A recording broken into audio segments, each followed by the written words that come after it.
Rabbi Nachman de Breslev, notre pépite, Rabbi Nachman de Breslev dans le Seif Bet, dans le chapitre 2, à la fin, il dit comme ça.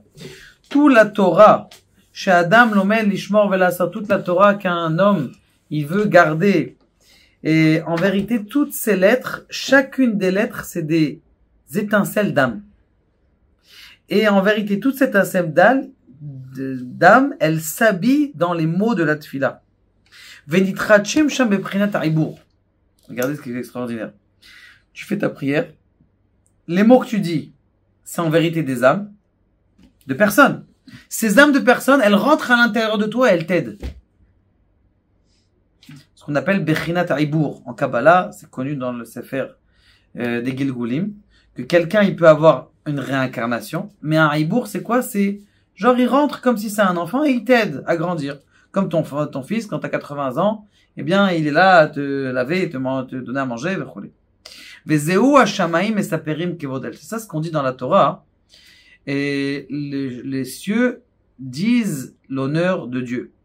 Aïnou, à Torah ou esh umaim. La Torah, elle s'appelle feu et eau. Bechinat, aïnou bechinat aneshamot. C'est-à-dire, le feu et l'eau, c'est en vérité des âmes. Ou baim betochat tfila. Ces âmes-là, elles viennent à l'intérieur de la tfila. Combien on a raconté d'histoires du Baal Shem Tov et de Rabbi Mikitov. Il lui dit, Rabbi Mikitov, il lui dit, pourquoi est-ce que le Baal Shem Tov t'es si long dans la prière de Baal Shem Tov? Pourquoi t'es si long? Il dit, parce que quand j'arrive à Mechaya Ametim, j'ai toutes les neshamot qui viennent, toutes les âmes qui viennent, et ils viennent me dire, arrange-moi ça, prie pour moi, parle pour moi, v'choulé. Alors, il lui dit, envoie-les-moi un peu, je vais m'occuper d'eux. Il n'y a pas de problème, je te les envoie. Donc le beau-frère de Baal Shem Tov, il se met à côté du Baal Shem Tov et il se met là-bas.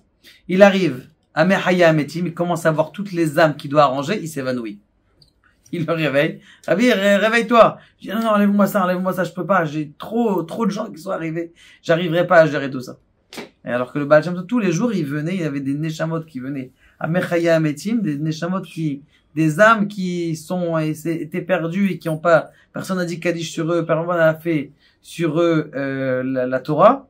Et donc, ils sont perdus. Nous aussi, on doit penser ça à Mechaya Ametim. Et Mechaya Ametim, c'est quoi? C'est Eshumaim. Ou Baim betochat tfila shu bechinat kavodel. Ils viennent pendant la prière, c'est l'honneur de Dieu. Comme c'est marqué, Simu kevod teilato, bechinat teilati echtelach. Vaneshamot imat tfila, les âmes avec la prière. Anikra kavod, al shem sheim elabeshet otanu. Parce que la prière, en vérité, c'est elle qui nous habille. Comme Rabbi Yochanan, il a dit, Kara le mane mechabdute. Il appelait ses vêtements, il les appelait ceux qui m'honorent. C'est comment on appelle ça, une réprimande à tous ceux qui s'habillent mal. Et tu dis, pourquoi on m'honore pas? Mais regarde comment tu t'habilles. Pourquoi tu mets ton jean troué?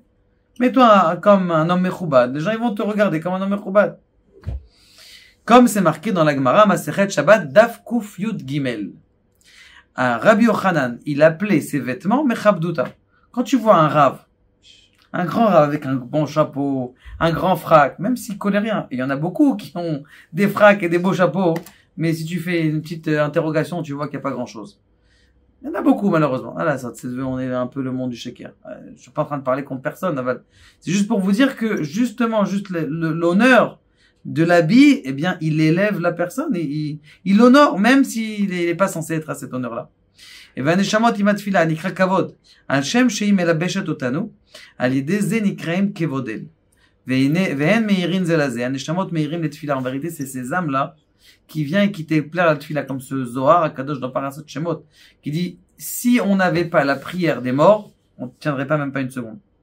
Si nos morts, tous ceux qui sont partis, ils priaient pas pour nous, on ne tiendrait pas une seconde.